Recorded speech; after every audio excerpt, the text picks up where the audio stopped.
Rise and shine. Good morning, everybody. How are you? Welcome to, well, it's not Lemon Live at 5. It is. We are live. It's Lemon Live. We are live. Welcome to the Don Lemon Show. Hello on a Tuesday morning. It is Tuesday, right? Andy, is it Tuesday? Tuesday? Yeah, Monday? yes, I it's don't know. Tuesday. I know. I've been traveling so much. It's Tuesday. Tuesday, and a lot going on in the news. We had so much. We had Andy ingesting a lot of information for you. We have a great guest who's going to talk about it. You're going to love the guest. You know him, you love him, and I'll tell you who it is in a minute. So that's called a tease. However, this morning, I want you to do what I ask you every day, which is the first order of business. Tell me in the chat, do you know what the first order of business is? First order of business, there are the boys. Hi, coming back from their walk. Hi, Boomer. Hi, Barkley. Hi, boys. Say hi to everybody. Say hi. No, they want their morning, they want their walk, their after snack walk. Do you guys do that? Where they get a little treat after they go for a walk? If they, pee pee poo poo. Anyway, I'm telling you way too much. Tell me if you guys do that. So yeah, look, I was in the chat because we were taking some time to get the stuff together, and someone said there are trolls in there. If there are trolls in there, if they're being disrespectful, let us know. If they're not, if they just disagree with us, that's not a troll. It's just people who disagree. Boomer has this little squeaky toy. Hi, Boomer. Give me the toy. No? Let me see. Do you guys see that? So anyway, Boomer's such a boy. He likes toys and balls and fetch and all that stuff. He's just, I should say he's not such a boy. He's just like an athlete because the girl doggies like that too. And girls like to. There he is. See, he's enjoying his little squeaky. Boomer! Anyways, I digress. So make sure you hit the like, make sure you hit the thumbs up. It does affect the algorithm. More people become aware of our channel if you do that. And so let's get to the news. Thank you for watching from Wichita Falls, Texas, and thank you for becoming a member. Welcome to the Lemon Nation, Dakota Reich. Appreciate it. And thank you. Someone in the chat gifted 20 memberships. That's how we stay afloat here on the Don Lemon channel. And that's how we stay afloat in independent media is through your generosity. So thank you, James Wolf. Because of James Wolf's generosity, 20 people get to become members of Elimination. So thank you for that. And again, welcome to Laura. Welcome to the Lemon Nation. And welcome to Ro Cantoine. Welcome to the Lemon Nation. Jamie, buying memberships. I know, right? Crazy. Okay, so look, there is still, it has been, 11 days for this war? And I still have not come across a rationalization. I've been reading so much. Every article that comes out, I'm reading like, what's the rationalization? What's happening with the girls' school? What are they saying? What happened to these military leaders who have been saying, asking people, saying we're doing this in the name of the Lord and something, this is like a prelude to Armageddon, all kinds of crazy stuff. And then now you guys know that I am a Christian, right? You guys know that I'm a believer. You know that because what much was I telling you about my book and read it and to know how I feel about that. But there was a briefing this morning at the Pentagon, and you know this is problematic at the Pentagon because they're asking reporters to give them information before they publish it. So that the Pentagon can approve, which is completely against any journalistic standards. And I don't know why anyone would want to participate in that. And so there was, Pete Hegseth led it this morning. Pete Hegseth is incomprehensible. He is a clown. He is not qualified for this job. He is like some, rapper light. What should we call him? Lil Pete? Lil Heg? I don't know, like Lil Rapper, whatever it is that he is, because he sounds like a rapper when he's up there doing his press conference, and that this is the most explosive and biggest implosions that ever happened. Firepower, firepower. We're going to annihilate them, and they are on their back feet, and we are the aggressor, and we are winning. And then he ends it with this. Now, listen, I have nothing against prayer, whatever, you guys know that, but we talked about this, that there are many different ethnicities and many different beliefs and religions in the military, and there is a time and a place for everything. And you tell me if you think that this is appropriate and we'll discuss this, and then we'll move on. I like that little drunkard. You guys are crazy. Here it is. Now, the chairman and I, having just returned from Dover last night, our troops and their families and the enormous sacrifice that they make is certainly heavy on my mind. So I'll close with scripture, drawing strength from Psalm 144. Blessed be the Lord, my rock, who trains my hands for war and my fingers for battle. He is my loving God and my fortress, my stronghold and my deliverer, my shield, in whom I take refuge. May the Lord grant unyielding strength and refuge to our warriors, unbreakable protection to them and our homeland, and total victory over those who seek to harm them. And amen. God bless our troops and this mission. Mr. Chairman, over to you. Thank you, Mr. Okay, now the last part I don't have a problem with. God bless our troops and this mission, or God bless our troops and the United States of America. Yeah, because God is for many different religions. That's not pointing out a specific scripture from a certain religion. Even as a Christian, that is my Bible. But I also have a deep understanding of the Constitution and a deep understanding of the separation of church and state, and a deep belief and abidance of such document, as well as my religious faith that I don't have to wear on my sleeve, that I don't have to push on everyone else. And so if I was, let's just say that I was, in a precarious situation and I needed to pray for someone, I would either pray for them silently, or I would say, may I pray for you? And if they said yes, then I would do it. If they said no, I would say, okay, I understand that. Do you know what I'm saying? So you guys let me know because pushing the religious nationalism is problematic in our country and in our politics right now, that we should not be pushing that. And again, I say that as a believer, someone who has strong faith, someone who went to Catholic school, grew up in the Baptist church, and I get it. But I also studied civics. I also went to school. I also went to college and studied all of these things, and studied journalism, and I have a degree in it, TV, radio, with a minor in broadcasting. Like, come on. These things, there are things that are appropriate, and there are things that are not appropriate. And so I don't know what's going on when commanders are doing this, but anyway, I digress. He was incomprehensible at this press conference. Here is some word salad from the so-called defense secretary. It's a laser-focused, maximum authority mission delivered with overwhelming and unrelenting precision. No hesitation, no half measures. As President Trump declared yesterday, we're crushing the enemy in an overwhelming display of technical skill and military force. We will not relent until the enemy is totally and decisively defeated. But we do so on our timeline and at our choosing. Okay. What does that mean? Here's the thing. I don't know if it's a weird thing. This administration has no credibility when it comes to authority and the truth, okay? And we know that all of their supporters, the MAGA folks, they're brainwashed. I'm hearing people now, some people are becoming clearer. Some people are, the wool is fallen off of their eyes. They've taken the veil off. Like they're starting to get it. But many people aren't. And those people are, they're just, it's like being co-opted by a cult leader. And so there's no rationale for this war, but for him to stand there and just give gibberish.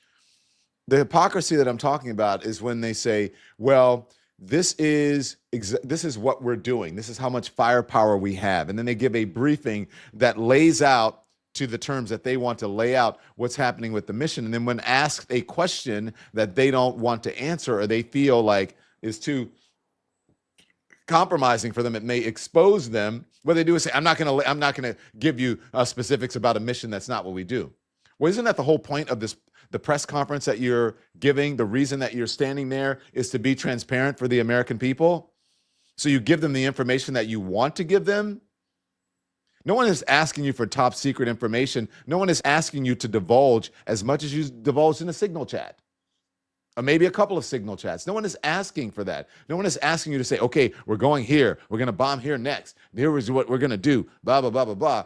They're asking questions that are pertinent. How long is this mission going to go on? How much is this going to cost the American people?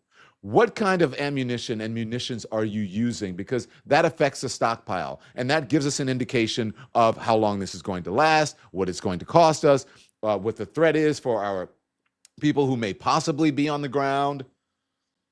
And it also tells you, gives you an indication of what could happen, i.e., bombing a school with 185 deaths, most of them young ladies, girls. That would give you an indication, which they are lying about as well. So that's Pete Hegseth this morning. And so there is a question that was running through my mind when we officially entered, what, World War III? I don't know. It could be World War III. I mean, technically, I'm not sure that we're there yet. But look at the map. Right now, at least 20 countries are officially involved in the United States and Israel's Iran war. Israel's war with Iran. Some are firing missiles. Some are shooting them down. Some are supplying weapons. And some are trying to shield their cities from strikes. And then the price of oil is soaring everywhere. Let's put up the thing. There's one, is this from Fox News or wherever, that has a flag, an American flag, mixed with an Israeli flag. They're kind of merged together. And I mean, it's Operation Epic Fury. Look at this. And so the American flag, which you just see some stars and maybe a couple of bars back there. But I mean, you see the Israeli flag is much more prominent to me, and then the Iranian flag on the other side. But this Operation Epic Fury, that just shows you kind of, and this is from Fox News, it's an indication really of what this is about. This is Israel's war that we're fighting right now. Here's a report from Fox News, the president speaking to a reporter. Tel Aviv, after speaking exclusively with President Trump last night. Good morning, Trey. Yeah, Lawrence, good morning. Overnight, I spoke with President Trump for about 20 minutes as he traveled from Florida back to the White House. We had a wide-ranging discussion about Operation Epic Fury and the ongoing strikes against the Iranian regime that even at this hour, we understand Israeli planes are in the skies over Iran. The president told me that one of the things that surprised me most was when they attacked countries that were not attacking them, speaking about Iran launching missiles and drones toward Gulf countries like the UAE, Qatar, Bahrain, and Kuwait. I also asked the commander-in-chief about the timing of this operation, and he said if we waited 3 days, I believe we would have been attacked. The president went on to discuss more about his decision-making process, adding that breakfast attacks are unusual and they were misled because they thought that we weren't going at that time and all that. And they just met. Okay, it was very, pause. very surprising. Does this make any sense? Every time Donald Trump speaks to a reporter, it is different and it's incomprehensible. I don't know who's more incomprehensible. Is it Donald Trump or is it Pete Hegseth? Because they are neck and neck. And what is he even talking about? Do you guys understand what is he even talking about? Continue on with the report. President Trump added, and they all met together, and it was open. He's talking about the opening strikes of Operation Epic Fury, where both the United States and Israel went after the military structure and leadership of the Iranian regime, taking more than 40 officials out in a single strike campaign, what many analysts described as a historic opening strike campaign against the Iranian regime. Finally, the president told me there was real concern about Iran getting a nuclear weapon. We remember that they went to the negotiating table telling U.S. Special Envoy Steve Witkoff and Kushner they could create 11 nuclear bombs. I'm going to toss it back to you. We're about to hear from the Pentagon and U.S. Secretary of War Pete Hegseth. Okay, so here we go. Boy, that sounded like a Glazer report to me. Because there are people sitting around. Look, this is serious in the sense that people are dying, that we've lost 7 service members so far, U.S. service members. We've lost 160, maybe 185 or so schoolgirls. So it's serious in that sense. But anyone sitting around taking it seriously, the fact that, well, it's not a fact, or at least the notion that there is some justification for this war, then you are sadly mistaken. Because I've been reading about this just nonstop. Everything I can get my hands on, trying to find some justification, trying to find a rationale. There's no rationale for this. And this, every time Donald Trump speaks to a reporter, it is something different. Someone comes out and makes a statement about the reason that we went to war, or to try to give some fact about the war, and then 2 minutes later, 5 minutes later, or a few minutes later, as the meme says, Donald Trump contradicts them and comes up with a different excuse. And then they have to go scurry and find another excuse. When the real excuse is that this is a deflection or distraction from something. And what is that? Is it Epstein? Is it his flagging poll numbers? Is it all of the above? Is it that he's got to keep the QAnon crowd, the anti-vax crowd? He's got to keep them because that's why they really like him. So he has to come up with some excuse so that they can look away from the other things and he can keep them in his favor. Maybe that's it. I don't know. Maybe Rick Wilson can explain. Rick Wilson is here, but before we bring him in, Rick, I need 2 minutes to get the words from our sponsors. And then, Rick, you can tell me if you can make any sort of sense of this war right after these messages.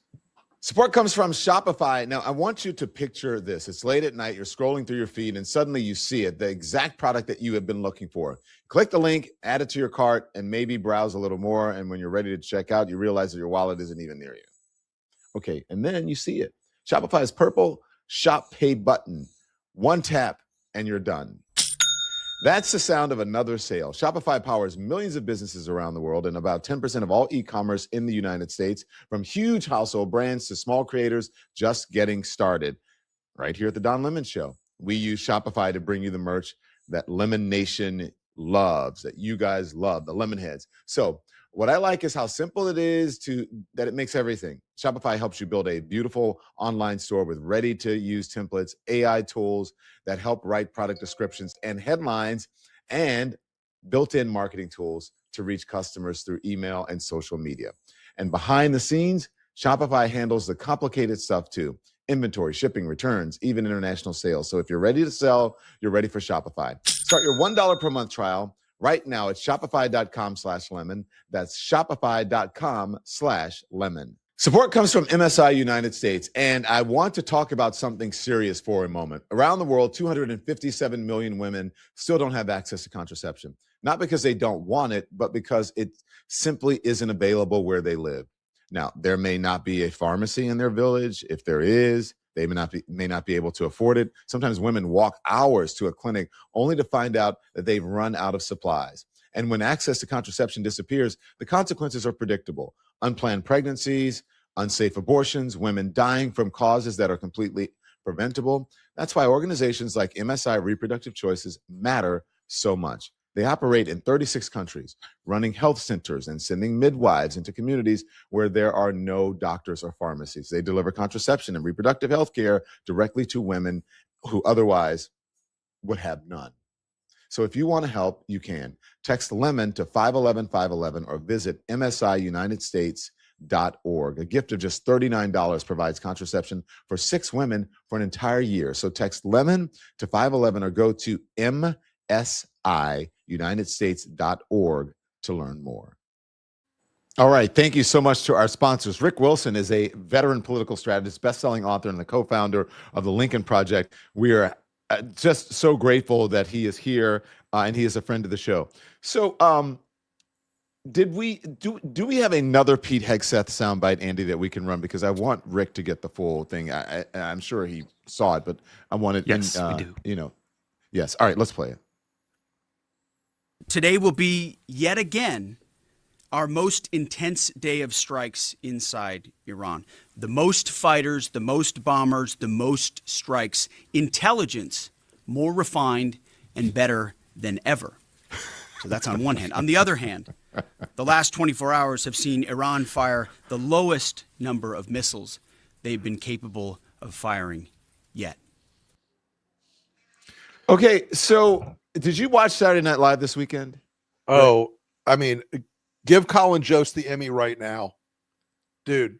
It was so on. It is not far off. We were watching it, and Tim said, "Don, this isn't funny." And I said, "Why?" And he goes, "Because it is too real." All he had to do was repeat exactly what Pete Hegseth says in a press conference, and exactly. But I say give him the Emmy. But he does it well. Emmy. Look. Yeah. What you've got there is a guy who it's all tactics, and it's basically like through the filter of his alcoholism and roid rage and whatever else is wrong with Pete Hegseth, because there's a lot wrong with this guy. He's out there trying to achieve this signaling of like, we're tough, we're macho, we're the big men, we're the strong ones, and we are. You know what? But this is like bragging about beating up a school kid now, right? This is a country that knows they can't win against us in the air, but we can't win against them on the ground. They know all they have to do now is play the waiting game, because we're going to get tired. We're going to get broke. We're going to run out of things to shoot at them. We're going to have to eventually rotate those carriers out of the Gulf. And Hegseth says this is the lowest they've been capable of firing. I would probably argue the Iranians now have the understanding that they're going to reduce the rate of fire against their Gulf neighbors and against our forces, because it will speed up us having to leave. And then when we do, they step right back into the gap. All these armchair experts in America who have never spent any time in the Gulf do not understand how narrow the strait is and how easily one speedboat driven by one idiot with a half a ton of explosives can whack an entire oil tanker and disrupt the entire world market. Iran has an asymmetric advantage here, and I think they're starting to figure out that patience is their friend. And we've also, like, the other thing I think is really telling, we've now got Khamenei's grandson coming in. How is this an improvement? How's this an improvement for America or the world? It's not. And Trump doesn't get that he didn't decapitate the regime. They are too widespread. There are too many of them. You knock out the top 40 jerks who are involved. Look, if Iran dropped a bomb in D.C. and killed 40 people involved in Project 2025, it wouldn't kill Project 2025. It's still going to be around. So the bad guys are still going to be around. And Trump's like off again, on again. The war is over. No, it's not. War is over. It's the biggest day yet. War is over. We're going to hit them harder tomorrow. All that stuff was to try to make the markets feel better yesterday. And it worked for 5 minutes, but it's not, you can't bullshit that lie too many times. That's not going to work over time. Rick Wilson, nothing weird, because I know you just got married, and so am I. I love you. Because you were thinking the same. you have been thinking the same thing that I've been thinking. That you are saying the same thing that I've been saying. That is, you said it was a grandson, right? Is it a grandson of the Ayatollah Khamenei, and then the son of Ali Khamenei, right? Right. And then this Khamenei, is it Muqtada? Muqtada. Yeah. Muqtada. He lost his dad. He lost his wife. And his child. This How y'all think that's going to work out? Exactly. And then Donald Trump yesterday saying, well, we don't know who's going to be in charge. It's like, wait a minute. The last I heard was that the council had voted to put in Khamenei's son. Yeah. And so what on earth are you talking about? Did he go in here thinking, or go in Iran thinking it was going to be like Venezuela? He would like pull someone out and then he did, them. and it's also the fault of the idiot twins Kushner and Witkoff, because they clearly walked out of that meeting with the UAE diplomats and said to Trump, no problem, we got this. If you kill off the bad guys, we'll be able to make a deal with somebody. And they never had a deal. They never had a plan. There's no strategy here, and there's no plan here. And as much as a historian, I hate to quote Sun Tzu, because mostly only idiots quote Sun Tzu. He has a great line that says, strategy without tactics is the slowest way to lose a war, But tactics without strategy is the noise before defeat. And this is the noise before defeat. We are not winning this war right now in terms of being able to say we've restructured Iran into something that's not dangerous to America.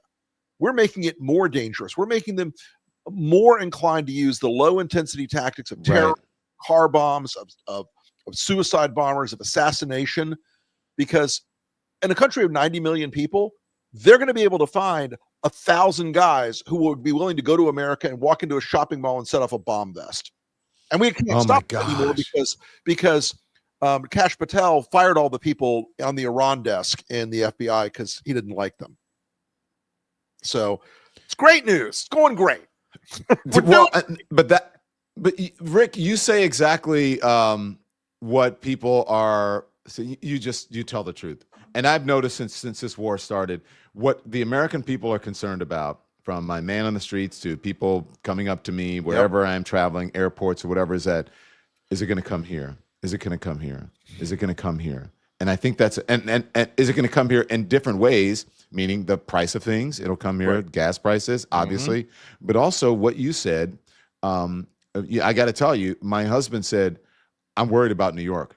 I'm not. I'm steering clear of Times Square." You know what I'm saying? I would. And here's the problem. And of course, nobody wants this to happen. God This is a forbid, nobody horrifying- wants that to a happen. horrifying Right. idea. But if you Prospect, don't consider, if you don't consider what the other side can do, you're not really fighting a war with an enemy. You're fighting a war with your imagination. So the other side can make decisions. They get a vote in this, unfortunately. And if they decide that the maximum way to hurt Trump is not to try to suicide bomb an aircraft carrier, which would probably not work, but to suicide bomb a shopping mall or a restaurant, that might work. And that would at this point, what are the additional consequences for Iran? What are they going to do? What are they going to do? Be more angry with, or we're going to hit them harder? We're going to kill more school children? It's just this is not Pete a Oasis. yeah. Go on. What are you This saying? is this is not a smart war. This is a tactical exercise that is Dumb not war. working out the way we think it's going to work out. Sadly. Yeah, Pete in the comments said something. It was the last comment that said it's better to be prepared, right, than to not talk about it. And so I hate to even say that, but that's a real possibility. And we have gone through that before. We've gone through. Yeah. Look, we learned that asymmetric warfare by small groups of bad people can kill 3,000 Americans on 9/11. You know, that whole operation cost the bad guys about $500,000 to pull off, and 27 people were involved. And if people don't think Iran can put that together with the IGRC or the Quds Force, they are mistaken. We have opened a bad door. If we wanted to change the regime in Iran, I would have been all for it. You know how you do it? You introduce a competitive vision of a good country. You show the Iranian people you can stand up to oppression and authoritarianism. You help them with communications and messaging and you help them broadcast into Iran messages about freedom and liberty and all that. And you let them take care of it from the bottom up. This country is it's a young country, man. Like the average age in Iran is like 22 years old. They were ready to throw off these mullahs. They were ready to be rid of them. But now I think the mullahs are like, oh, the Americans are going to kill us all. You better be with us. We're going to protect you.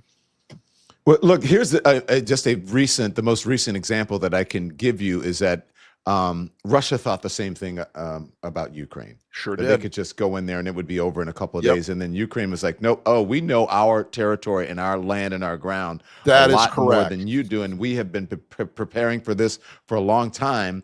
I don't know if anybody's heard around here, but we're not so great at long wars in the desert. Yeah, true that. You mentioned the schoolgirls, okay? Yep. And I've been surprised very pleasantly by even some on the right who have been asking about that. Yep. But even so, first, this is a reporter from the New York Times that asked the president point blank about that. Sean And then, McCreesh, of course, Donald Trump lies. Yeah, here it is. You just suggested that Iran somehow got its hands on a Tomahawk and bombed its own elementary school on the first day of the war. But you're the only person in your government saying this. Even your defense secretary wouldn't say that when he was asked, standing over your shoulder on your plane on Saturday. Why are you the only person saying this? Because I just don't know enough about it. I think it's something that I was told is under investigation. But Tomahawks are used by others, as you know. Numerous other nations have Tomahawks. They buy them from us. But I will certainly, whatever the report shows, I'm willing to live with that report. That's not true at all. And kudos to the reporter. Finally, someone asked him a real question, but kudos to him. But still, I mean, look. I mean, Tomahawk missiles are used by a couple of other countries. I'm pretty sure the Netherlands and Japan and South Korea did not give Iran a Tomahawk missile to bomb its own school. And I'd bet any amount of money on that question. And you know, the Occam's razor here of the most obvious answer is the most obvious. You know, is the answer. We hit a school, and you know what? Maybe we thought it was something else. Maybe we thought it was a military target. And I, in 1991, was working at the Defense Department where we hit a bunker in Baghdad, the El Amariya bunker, and it had a lot of people from the government hiding in it, but it also had a lot of civilians hiding in it. We had to take that and own it. We didn't want to. Nobody liked it. Nobody was proud that we got that target wrong. Nobody was happy we got that target wrong, but we owned it.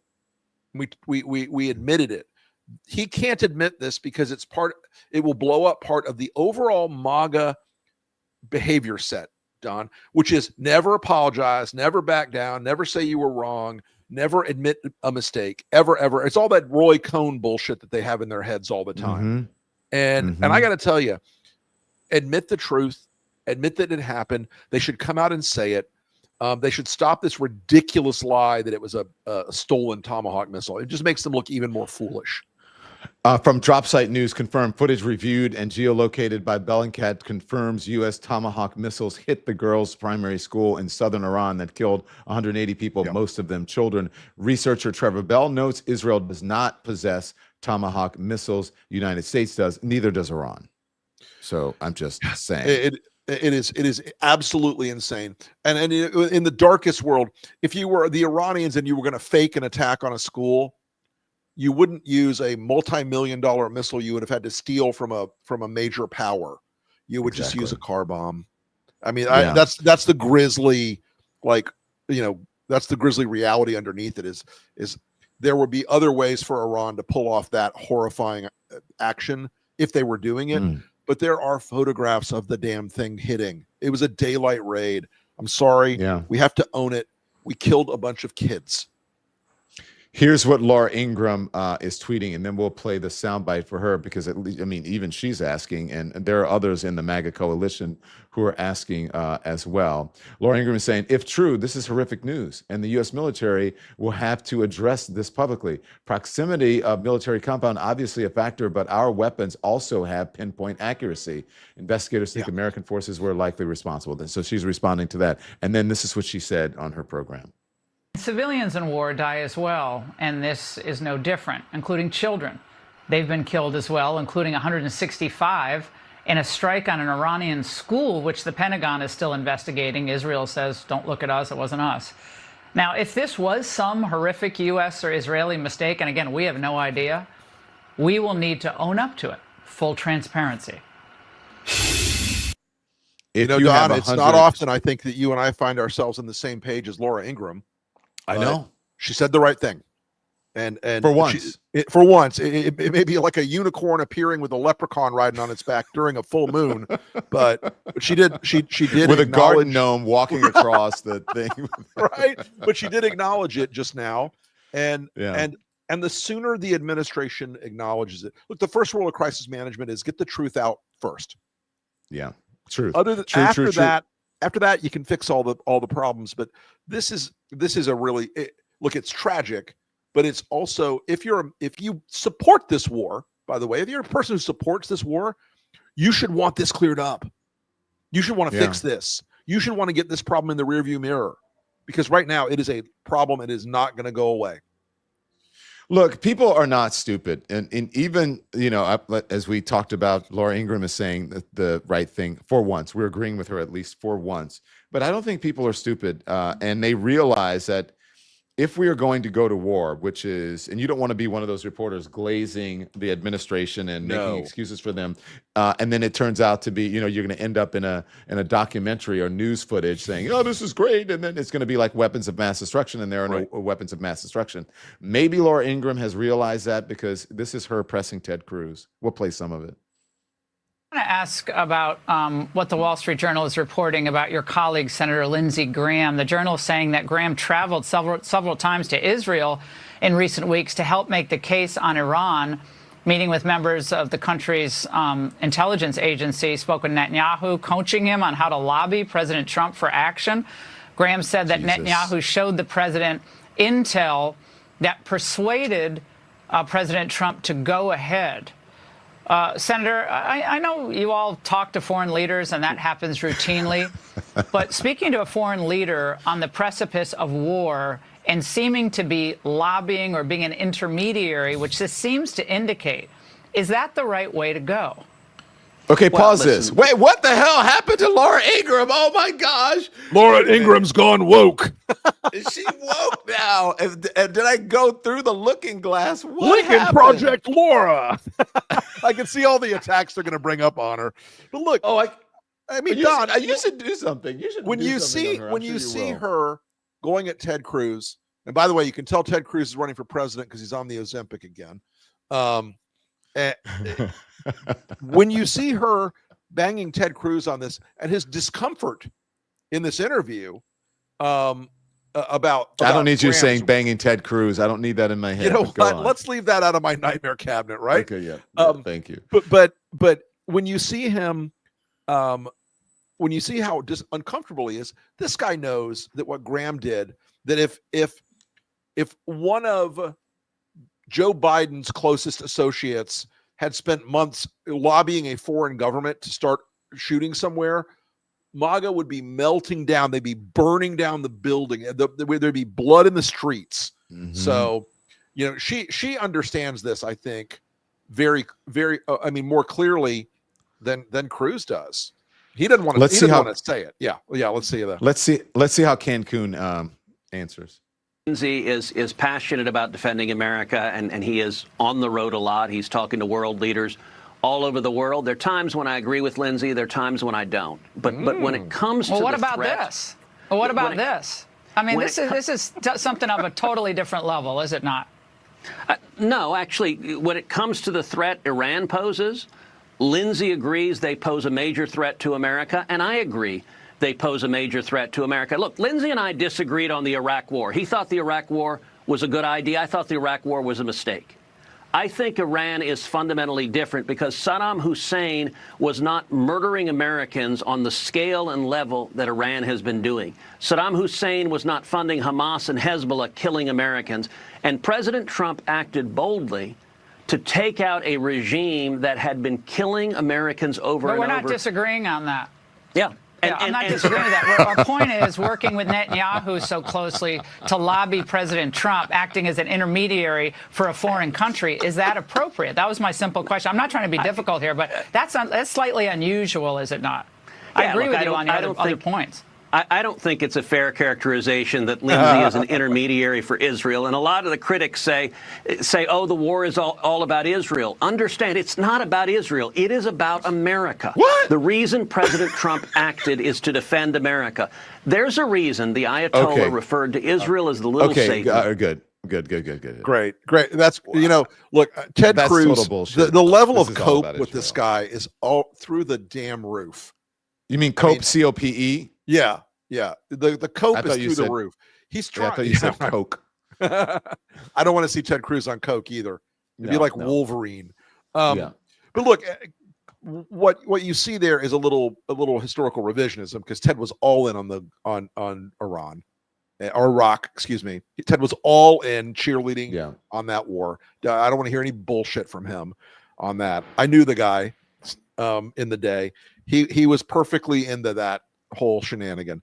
But look, Don, I think what you're really seeing here is this is the end of the beginning of this war. And it's going to change. It's going to be an economic war. It's going to be a war about terrorism. It's going to be something that this administration, they didn't have a plan to fight a real war. They don't certainly have a plan to fight a war that is in the shadows and that is more dangerous to Americans than they want to imagine. It's just bad. What did I want to say to you? I wanted to say something to you about Ted Cruz. Ted Cruz, save your money, save your constituents' money, and save us. You're not going to be president. Please don't. He's not going to be president. He's not going to be president. Look, he's one of these guys. Run. He's got there's one truly incurable disease in the universe, and that is the ambition of politicians in America. Once they taste once they imagine being president, they can never shake it. He got it bad. He's got it bad. He got it real bad. I want to also talk. Let's see, just make sure that I get this out of the way. This is. Do we have? You said we have Fox News discussing the Tomahawk schoolgirls. Oh yeah, we do. Roll that, please. Jen, in that news conference was about the strike on the girls' school that's next to a base in Iran, and it was a Tomahawk missile. The president saying Tomahawks are used by other countries, but an investigation is ongoing. What do we know about where that stands? Well, that was a bit surprising to me because basically the U.S. has Tomahawks. Tomahawks have to be fired from either submarines or from warships. The Brits and the Australians have Tomahawks, but they're not part of this conflict. And then you also have the Japanese who are in a testing phase. So it seems highly unlikely that it would be anyone's Tomahawk other than a U.S. Tomahawk that hit that school. And I think the president knows that. He just knows that this is certainly a mistake, a big mistake, and it's being investigated, but he's trying to sort of muddy the waters by talking about the Tomahawks. Yeah, So why lie? I mean, isn't it better to just get it out of the way? I mean, it is, what's but going you know, on here? Trump can't stop himself. He's a lying liar who lies. So he's going to lie. He's going to try to snake through this. He's going to try to prevaricate and bullshit his way through it. And Don, it will just, I mean, the fish ain't going to smell better on the second day. It's going to get worse and worse and worse on this. And nothing he's going to say or do will make this lie more palatable, 10 days in. And it will keep, this will be a major element for the Iranian people, where they will hold these little girls up as martyrs and make them an excuse for attacking us. And they'll say, not only did they kill our little girls, but they were heartless about it. They never admitted it. They wouldn't be men and apologize for even if it was a mistake of war. They will turn this into something much worse for America, because it's how this administration can't be different than what it is, Don. That's the real problem. Yeah. Rick, I'm worried, as most Americans are. Gas prices, the cost to heat and cool our homes. Yep. Summer is coming. That'll be exciting. And of course, we've got to power all of our AI data centers, because, we need the AI data centers. Rick, how long do you see this going on? About 100 years. Yeah, seriously. Yeah, well, I mean, it's been going on 100 years already. I mean, we've been in this war with Iran for 50 years in a Cold War kind of status. And there's another reason it's going to go on forever. I'm just going to be very blunt with the audience and with everybody. I'll probably get in trouble for this, but this will go on forever because Bibi Netanyahu cannot afford to have a safe, prosperous, democratic Iran allied with the West. He needs the devil. He needs the threat. He needs the monster in the dark to scare the shit out of the Israelis and say, only I will fix it. Only I can save you from the terrible Iranian imaginary nuclear threat. And Netanyahu doesn't want this to end. Netanyahu is fine with the grandson of the Ayatollah being the bad guy, because that fits the narrative of the bad guy he needs for his political power to be sustained in Israel. So there's a motivation by the Israeli government in Netanyahu to continue this war forever. Oh, we're going to be out of the Gulf. We're going to be out of the Gulf at the current pace.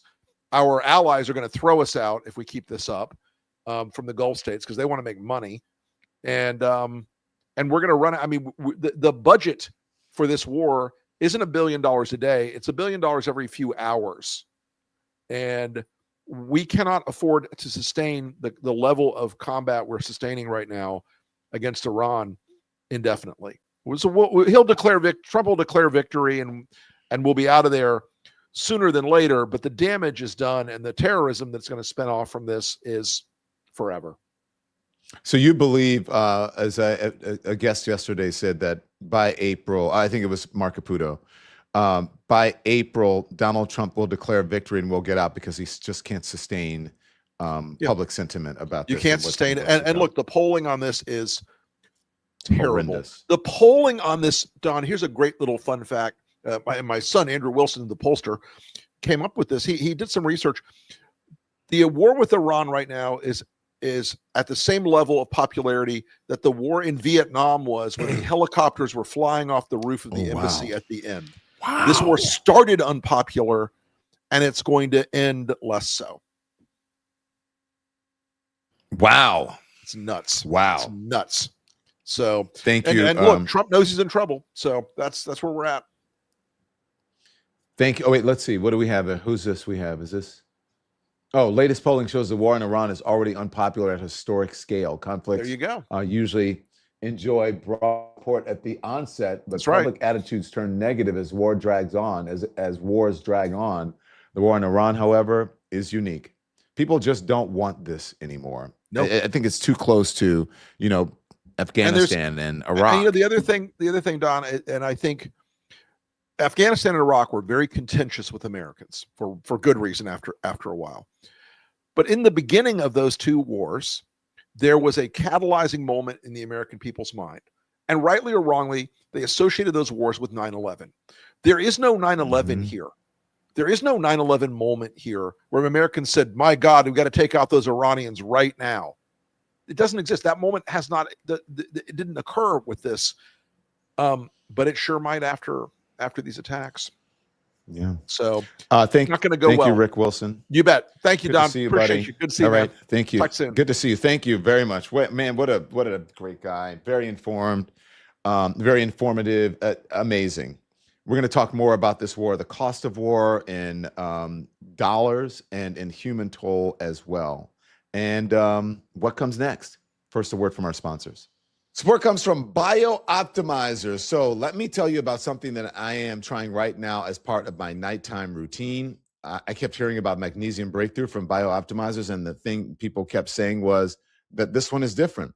Most magnesium supplements use one or two forms of magnesium. Magnesium breakthrough combines 7 different forms plus cofactors that help your body actually absorb and use it. And I'm always honest with you. I don't recommend anything unless I'm willing to try it myself. People ask about better sleep, feeling calmer, faster workout recovery, even improved digestion. So I figured, let's see what the hype is all about. Here's what I want you to do.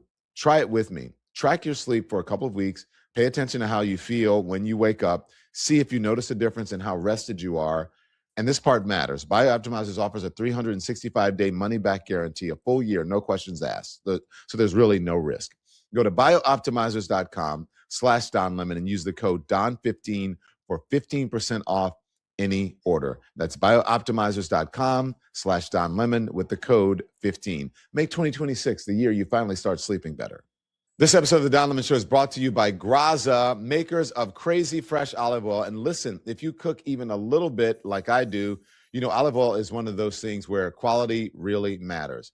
Graza makes the olive oil I keep in my own kitchen. It's fresh and it's never blended.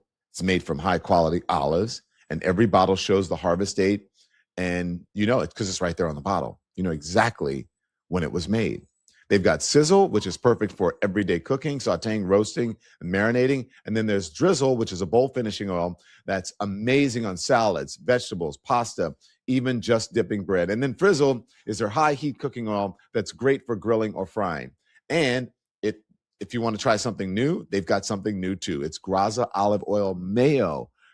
garlic aioli as well, rich, creamy, made with the same high quality olive oil. It's great. I host a lot of dinner parties at home, so I always keep both sizzle and drizzle on the counter. They taste incredible, and honestly, they look great sitting in the kitchen. Head over to graza.co. Use the code LEMON for 20% off of your first order. That's graza.co with the code LEMON. And next time you're at the grocery store, look for Graza mayo and aioli too. All right, and thank you so much to our sponsors. So look, I want to say this to you guys before if we get any further. There's at 12:30. If you're a Substacker and you are a paid member, a paid subscriber to Substack, we have a show for you at 12:30 today. I told you we're going to start doing some special things for Substack and also for Twitch. That's going to happen, and even for TikTok, we're going to try to do some different things. All right, different programming. So tune in if you are a paid subscriber or become a paid subscriber over on the Substack, and then 12:30 we got a show for you. Okay, all right. So look, back to the program. You know, I said that there was one question that I was like, you know, at the top of the show, when did we go back? When did World War III start? When did we get into World War III? Look, it's not officially World War III, but it is the closest. And maybe it's going to become that. It's the closest that the world has come in decades. And the thing that scares me the most isn't just, you know, how big this is, like the scale of the conflict. The thing that scares me the most is, well, a couple of things. The scale of the conflict, the lies, the non-justifications, just all of it. But it's really the people who are in charge, the people running it. And that's why we said that these, you know what, clowns could end us. Because in the last 24 hours, Donald Trump, Pete Hegseth, they held press conferences that revealed something that was deeply, deeply disturbing. And as I mentioned with Rick Wilson, the Saturday Night Live version of drunk Pete Hegseth holding a war press conference was far too kind to him. It's kind of spot on. But it was really, I think, too kind to him because he's even more of an ass clown in the real press conference than Colin Jost is in the fake one on Saturday Night Live. And Donald Trump hopes that you have complete and total memory loss when it comes to statements that he just said hours before or moments before or just words earlier. So I want to start. Let's start with the president, because just yesterday, Donald Trump said that the war is almost finished, but also that it is just beginning. Watch. Mr. President, you've said the war is, quote, very complete, but your defense secretary says this is just the beginning. So which is it, and how long should Americans be prepared Well, I think for you could this war say to it last both. for? It's the beginning. It's the beginning of building a new country, but they have no Navy, they have no Air Force, they have no anti-aircraft equipment. It's all been blown up. They have no radar, they have no telecommunications, and they have no leadership. It's all gone. So, you know, you could look at that statement. We could call it a tremendous success right now as we leave here. I could call it, or we could go further, and we're going to go further. Okay, so it's the beginning of building a new country with the same regime, except a more hardline leader. So what did that accomplish? He said Iran's military has been completely wiped out, and he bragged that they had no leadership left. You heard him. He said there's no leadership. And then he predicted that oil prices, which have already surged past $100 a barrel, that they would soon fall. That is not happening. People are worried that it's going to go up. Pete Hegseth said just this morning that today would be the most intense day of strikes in the entire war. Let's hear it again. Today will be yet again our most intense day of strikes inside Iran. The most fighters, the most bombers, the most strikes. Intelligence more refined and better than ever. So that's on one hand. On the other hand, the last 24 hours have seen Iran fire the lowest number of missiles they've been capable of firing yet. Okay, he needs a translator. Let me sort of translate what's happening here.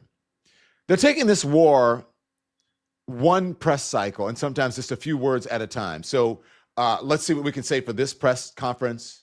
Let's see what Pete Hegseth can say. Let's see what the general can say. Let's see what the head of CENTCOM, whoever's holding the press conference. Let's see what Marco Rubio is going to say. Let's see what they're saying on cable news. And they're doing it at one press conference, sometimes just a few words at a time. Donald Trump thinks that he can tell investors that the war is calming down. Yet in the next breath, he says, well, we're just getting started, because he thinks you and the markets are stupid. You heard Rick Wilson say that. He thinks it's going to calm the markets. And it worked the first time. Maybe it'll work the second time, but it's not going to continue to work. That trick worked just a little bit yesterday. Stock futures briefly paused the slide that they were taking. And then this morning, just over an hour ago, Pete Hegseth walked out and essentially said, buckle up, we're escalating. And so if you watch this whole show that happens all the time, Fox News will probably tell you these contradictions. The lack of coordination between Trump, Hegseth, and Israel. They're going to say it is brilliant. It's a brilliant strategy because it keeps our enemies guessing. They're probably going to tell you some shit like that. Is that true? Maybe. But it's also what's going to escalate this into World War III. And all it takes is one missile, one country that decides it can no longer sit on the sidelines for things to spiral here. And Caroline Leavitt is going to make good on her promise to institute a draft. And then suddenly this stops being a regional war. And every young viewer watching this stream, this program, will have to execute the wishes of Donald Trump and Pete Hegseth. Their wishes, they're going to have to do it in daily strikes, because that is what happens when you put two ass clowns in charge of a military campaign.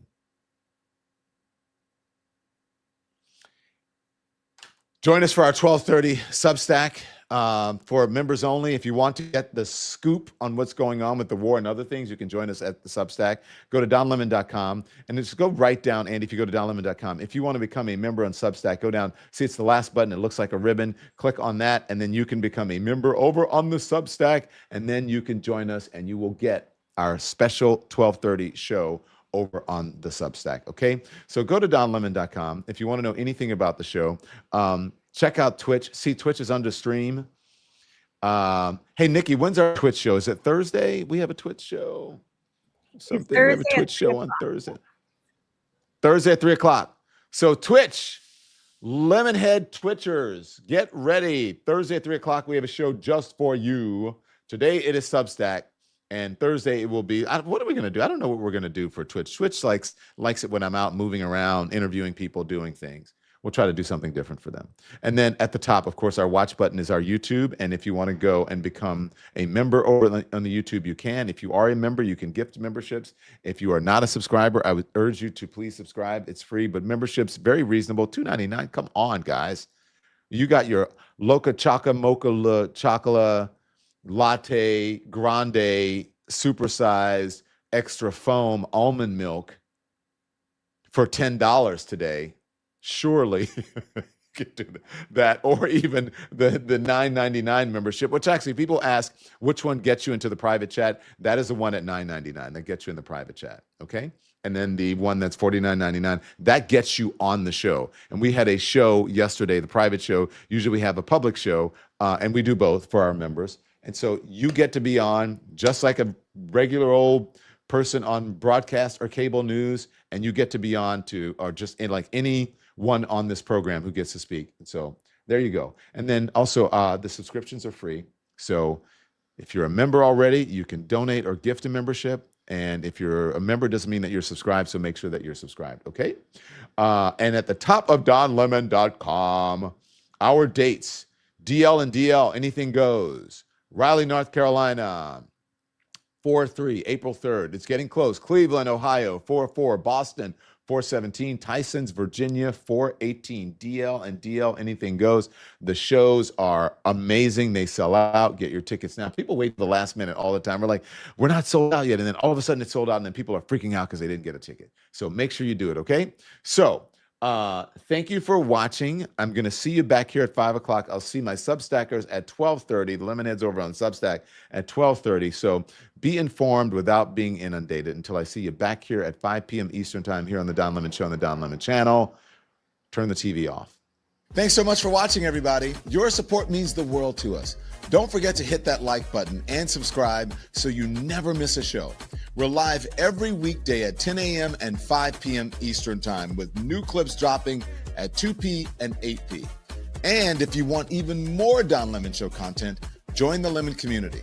Members get exclusive posts, behind-the-scenes videos, and live chats just for you. So hit the join button or visit our channel page to sign up. Thanks again for all your love and your support, and I'll see you next time.